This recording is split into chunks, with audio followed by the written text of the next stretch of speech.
Audiotune mempersembahkan sebuah audiobook novel berjudul Crazy Rich, karya author Seb. Bersama saya, Pimoy, sebagai pengisi suara. Episode 1, selamat mendengarkan. Turuti saja apa kata kakek, hanya 1 tahun, tidak lebih. Mama yakin kamu bisa. Nyonya Geni menyerahkan surat perjanjian pranikah pada putranya. Putra satu-satunya yang akan jadi pewaris tunggal global, Thorsin Group, sebuah perusahaan raksasa di bidang travel. Merupakan perusahaan terbesar top 10 di Asia. Sementara itu, setelah melihat surat perjanjian pranikah, sepasang mata itu pun perlahan menyipit. Tangannya sedikit meremas ujung kertas. Ingin rasanya ia melempar kertas perjanjian yang seperti sebuah omong kosong tersebut. Sangat konyol. Permintaan sang kakek seperti sebuah mainan.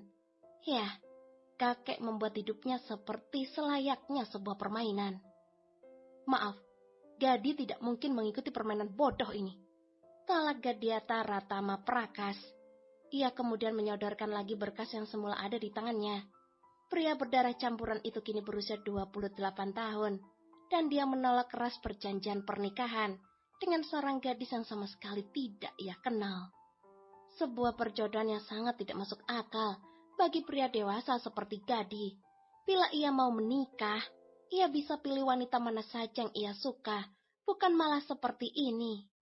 Melihat penolakan keras dari sang anak, Kenny menghela napas panjang. Wanita 49 tahun itu tampak menghela napas.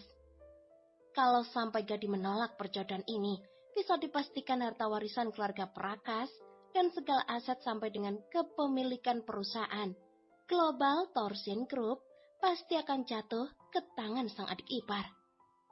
Ini demi kamu, Gadi, ujar Geni kemudian. Ada ambisi dalam sorot mata wanita parubaya tersebut. Gadi mencebik, pria itu lalu bangkit. Ia berjalan mendekati sebuah meja, kemudian membuka salah satu laci paling atas. Gadi mengambil sesuatu dari dalam sana, lalu menyalakan korek.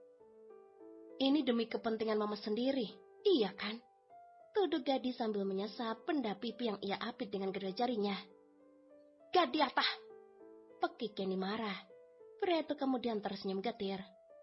Setelah papa mati, mama terlalu terobsesi dengan uang kakek. Jangan pikir Gadi tidak tahu.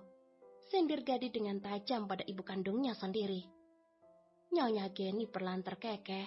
Hal itu semakin membuat Gadi jengkel. Namun dalam tawanya terkandung sebuah kemarahan yang mendalam. Mama tahu, kamu putra mama yang jenius. Mari mainkan permainan ini. Mama akan dukung dan bantu kamu mendapat Global Thorsin Group 100%. Mama tidak malu menjual putra mama sendiri? Tanya Gadi dengan tatapan tidak percaya. Malu? Itu semua memang punya kita. Kenapa mama harus malu? Ini semula memang sudah milikmu. Pria tua itu, dia mau main-main dengan memberi syarat yang konyol ini. Tapi tidak apa-apa. Gadis itu biar mama yang tangani. Ini hanya pernikahan di atas kertas. Lakukan. Setidaknya balas dendam mama atas kematian papamu. Mah, papa meninggal karena kecelakaan, ujar Gadi yang mulai emosi. Buka mata kamu, Gadiata. Papamu tidak mati dalam kecelakaan. Bukan. Ketika papamu mati, siapa yang akan diuntungkan? Gadi hanya bisa memejamkan mata, melihat sang mama yang belum bisa merelakan sang papa. Membuat Gadi lelah. Lelah harus mengatakan pada mamanya itu, bahwa hasil pemeriksaan dan penyelidikan polisi, itu benar-benar murni kecelakaan.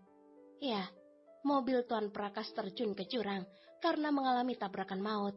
Tapi Nyonya Geni masih menganggap bahwa ini semua adalah sabotase orang dalam sendiri.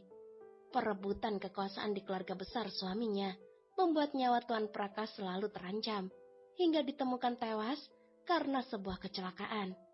Terbukti sekarang, yang menjadi presiden direktur saat ini adalah Akas, paman Gadi, yang merupakan adik kandung dari mendiang Tuan Prakas. Sedangkan Gadi, sekarang ia malah terjebak dalam permainan kakek dan Nyonya Geni. Ia harus menikahi gadis pilihan sang kakek hanya demi warisan dan menebus dendam sang mama yang belum tentu kebenarannya. Jelas saja ia menolak keras, karena Gadi juga yakin kalau papanya memang mati karena kecelakaan. Usai bersih tegang dengan Nyonya Geni, Gadi memilih mencari udara segar. Ia berjalan keluar dari kamarnya. Jika keduanya bicara, selalu tidak ada titik temu. Mereka bagai api dan air. Ibu dan anak itu selalu berbeda pandangan. Tidak mau jadi stres, Gadi pun pergi keluar. Ia berjalan di taman rumah yang megah dan luas tersebut.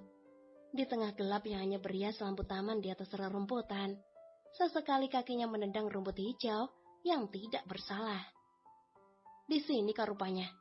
Sebuah suara berat dan serak menyapa Gadi. Suara itu lantas membuat Gadi menoleh. Kakek? Pria dengan keriput di wajahnya itu lalu melempar senyum ke arah Gadi. Sebuah senyum dipenuhi kerutan pada bagian pipi dan mata karena menyipit. Ayo masuk, kakek punya seseorang yang ingin kakek kenalkan padamu. Mata Gadi refleks melirik seorang gadis culun yang berdiri di belakang kakek. Apa kakek sedang bercanda? Gadis ini lebih mengerikan daripada Cuki, batin Gadi. Ia mengira gadis di belakang sang kakek adalah calon istri yang akan ia nikahi. Kalau kamu mau dengar audiobook lebih banyak dan gratis, segera download Audiotune.